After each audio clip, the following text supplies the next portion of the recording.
perkenalkan, nama aku Diva Bakti Sasofa. Baik, di sini aku akan menjelaskan mengenai hukum-hukum dasar kimia. Hukum dasar kimia itu ada 5. Baik, kita akan memperjelaskan hukum-hukum dasar kimia. Yang pertama, hukum kekekalan massa. Hukum kekekalan massa merupakan hukum dasar kimia yang ditemukan oleh Antoine Laurent Lavoisier pada percobaannya. Ia menganalisis massa zat sebelum dan sesudah reaksi. Kemudian didapatkan bahwa hasilnya massa zat sebelum dan sesudah reaksi selalu sama. Maka saat terjadi perubahan kimia, suatu zat bukan diciptakan atau dihancurkan melainkan diubah. Yang kedua, hukum perbandingan tetap merupakan hukum dasar kimia yang ditemukan oleh Joseph Louis Proust pada tahun 1709. Hukum ini menyatakan bahwa susunan senyawa terdiri dari unsur dan komposisi tertentu secara tetap.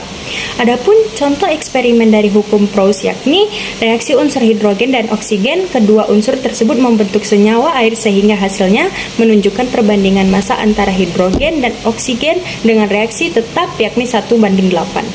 Yang ketiga, hukum kelipatan.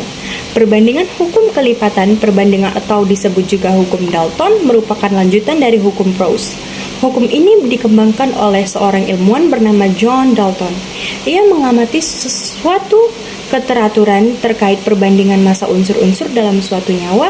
Dalam percobaan tersebut terlihat jika massa oksigen sama, perbandingan antara massa nitrogen dalam senyawa nitrogen dioksida dan senyawa nitrogen monoksida adalah bilangan bulat sederhana. Yang keempat, ada hukum perbandingan volume. Hukum perbandingan volume merupakan hukum dasar kimia yang ditemukan oleh Joseph Louis K. Lossac. Pada tahun 1808, ia mengamati hubungan antara volume gas dalam suatu reaksi kimia. Hasil pengamatannya yakni pada suhu dan tekanan yang sama, volume gas oksigen bereaksi dengan 2 volume hidrogen yang menghasilkan 2 volume uap air. Baik, di sini yang kelima yaitu yang terakhir ada hipotesis Avogadro, yakni hukum dasar kimia yang ditemukan oleh Amedeo Avogadro di tahun 1811. Dalam percobaannya, ia menemukan suatu partikel unsur tidak selalu berupa atom tunggal, melainkan dapat berupa molekul unsur atau lebih 2 atom dan lebih. Baik, sekian dan terima kasih dari tugas kimia saya, yaitu mengenai hukum-hukum dasar kimia yang ada 5 tadi. Mohon maaf jika ada salah kata atau sedikit cepat pengucapannya. Terima kasih. Dah.